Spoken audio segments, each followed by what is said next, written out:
कुछ रिश्ते बहुत मीठे होते हैं, बस बातें कड़वी होती हैं। बहू, कहाँ मर गई? अंदर से आवाज आई। जिंदा हूँ माँ जी। तो फिर मेरी चाय अभी तक क्यों नहीं आई? कब से पूजा करके बैठी हूँ। ला रही हूँ माँ जी। बहू चाय के साथ भजिया भी ले आई। सास ने कहा, तेल खिलाकर क्या मारोगी? बहू ने कहा, ठीक है माँ जी, ले जाती हूँ। सास ने कहा, रहने दे, बना दिया है तो खा लेती हूँ। सास ने भजिया उठाई और कहा, कितनी गंदी भजिया बनाई है तुमने।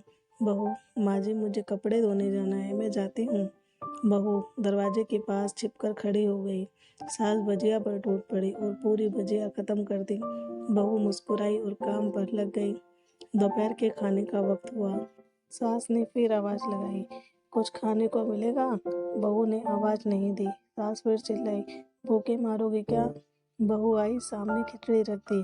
सास गुस्से में, ये क्या है? मुझे इसे नहीं खाना, इसे ले जाओ। बहू ने कहा, आपको डॉक्टर ने दिन में खिचड़ी खाने को कहा है, खाना तो पड़ेगा ही। सास मुंह बनाते हुए, हाँ तू मेरी माँ बन जा। बहू फिर मुस्कुराई और चली गई। आज इनके घर पूजा थी। बहू सुबह 4 बजे से उठ गई। पहले स्नान किया, फिर फूल लाई, माला बनाई, रसोई साफ की, पकवान और भोज बनाया। सुबह के 10 बज गए। अब सास भी उठ चुकी थी। बहू अब पंडित जी के साथ भगवान के वस्त्र तैयार कर रही थी। आज ऑफिस की छुट्टी भी थी। उनके पति भी घर पर थे। पूजा शुरू हुई। सास चिल्लाती, बहू ये नहीं है, वो नहीं है। बहू दौड़ती दौड़ती आती और सब करती। अब दोपहर के 3 बज गए थे। आरती की तैयारी चल रही थी। पंडित जी ने ये सबको आरती के लिए बुलाया और सबके हाथों में थाली थी।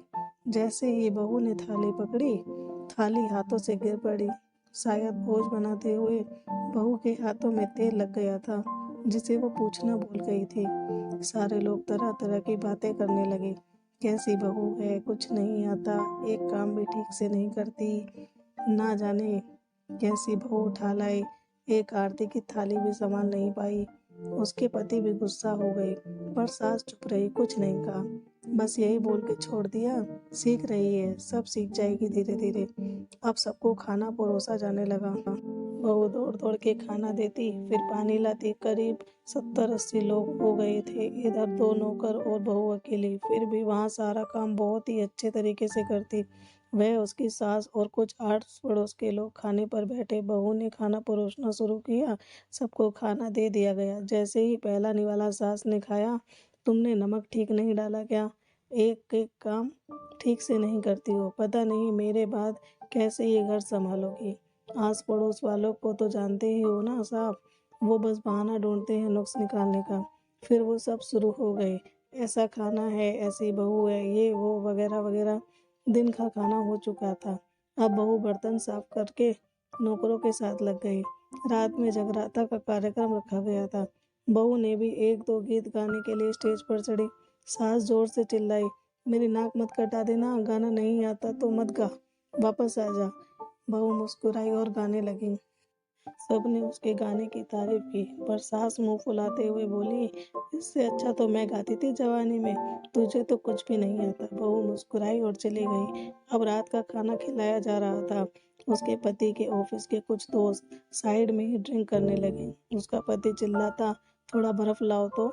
सास चिल्लाती, यहाँ दाल नहीं है। फिर चिल्लाती, कोल्ड ड्रिंक खत्म नहीं है, पापड़ ले आओ।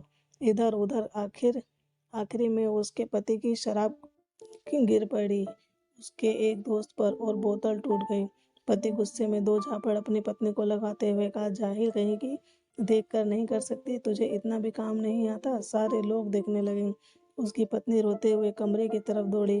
फिर उसके दोस्तों ने कहा, क्या यार, पूरा मूड खराब कर दिया, यहाँ नहीं बुलाया होता, हम कहीं और पार्टी कर लेते। कैसी अनपढ़ गंवार भी मिला रखी है तूने, उसे तो मेहमानों की इज्जत और काम करना तक नहीं आता।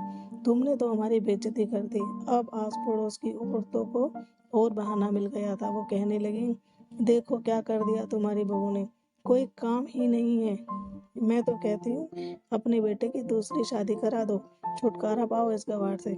सास उठी और अपने बेटे के पास जाकर उसे थप्पड़ मारा और कहा, अरे नालायक, तुमने मेरी बहू को मारा, तेरी हिम्मत कैसे हुई, तेरी टांग तोड़ दूंगी। उसके बेटे के दोस्त कुछ कहने ही वाले थे कि उसकी माँ ने घूरते हुए कहा, बिल्कुल चुप, यहाँ दारू पीने आए हो, जबकि पता है आज पूजा है और तुम्हें पार्टी करनी है। कैसे संस्कार दिए हैं तुम्हारे माता पिता ने। और किसने मेरी बहू को जाहिल बोला? जरा इधर आओ, चप्पल से मारूंगी अगर मेरी बहू को किसी ने शब्द भी कहा तो। अरे पापी, तूने उस लड़की को बस इसीलिए मारा कि तेरी शराब टूट गई। पापी, वो बच्ची सुबह 4 बजे से उठी है, घर का सारा काम कर रही है, न सुबह से नाश्ता किया न दिन में खाना खाया, फिर भी हंसते हुए सबकी बातें सुनते हुए ताने सुनते हुए घर के कामों में लगी रही। तेरे यार दोस्तों को वो अच्छी नहीं लगी, जूते से मारूंगी तेरे दोस्तों को जो कभी उन्होंने ऐसा कहा। उसके यार दोस्त चुप से खिसक लिए। अब सास बहू के कमरे में गई और बहू का हाथ पकड़कर बाहर लाई। सबके सामने कहने लगी, किसने कहा था मेरी बहू को घर से निकाल दे? दूसरी बहू ले आना, जरा सामने आओ। कोई सामने नहीं आया। फिर सास ने कहा, तुम जानते भी हो इस लड़की के बारे में? ये मेरी माँ भी है, बेटी भी है। माँ इसीलिए मुझे गलत काम करने पर डांटती है और बेटी इसलिए कभी कभी मेरे दिल की भावनाएं समझ जाती है। मेरी दिन रात सेवा करती है, मेरी 1000 ताने सुनती है, पर एक शब्द भी गलत नहीं कहती, न सामने से न पीठ पीछे। और तुम कहते हो दूसरी बहू ले आओ। याद है ना छुटकी की दादी, अपनी बहू की करतूत। सास ने गुस्से से पड़ोस की महिला को कहा, अभी पिछले हफ्ते ही तुमने मियाँ बीवी भूखे घूमने चले गए थे। मेरी इसी बहू ने 7 दिनों तक तुम्हारे घर पर खाना पानी, यहाँ तक कि तुम्हारे पैर दबाने जाती थी, और तुम इसे जाहिल बोलती हो? जाहिल तो तुम सब हो जो कोयले को हीरे में फर्क नहीं जानते। अगर आइंदा मेरी बहू के बारे में किसी ने एक लफ्ज भी बोला तो मुझसे बुरा कोई नहीं होगा, क्योंकि ये मेरी बहू नहीं, मेरी बेटी है। बहू सिसकियां लेते हुए फिर कमरे में चली गई। सास ने एक प्लेट उठाई और भोजन परोसा और बहू के कमरे में खुद ले गई। सास को भोजन लाते देख तो बहू ने कहा, अरे माँ जी, आप क्या कर रही हो, मैं खुद ले लेती। सास ने प्यार से ताना मारते हुए कहा, डर मत, इसमें जहर नहीं है, मार नहीं डालूंगी तुझे। तुझे नई सास चाहिए होगी, पर मुझे अभी भी तू ही मेरे घर की बहू चाहिए। बहू ने अपनी सास को रोते हुए गले से लगा लिया। सास भी रो दी पहली बार और कहा, चल खाना खा ले। फिर मजाक करते हुए कहा, फिर मेरे पैर दबाने चले आना। और ये ख्याल मन में मत लाना कि सास पैर बोलती है किसी दिन इसका गला दबा दूंगी, क्योंकि कभी मैं भी यही सोचती थी। दोनों खूब हंसने लगी। कुछ रिश्ते बहुत मीठे होते हैं, बस बातें कड़वी होती हैं। आपको मेरी ये कहानी कैसी लगी जरूर बताइएगा। Thanks for watching.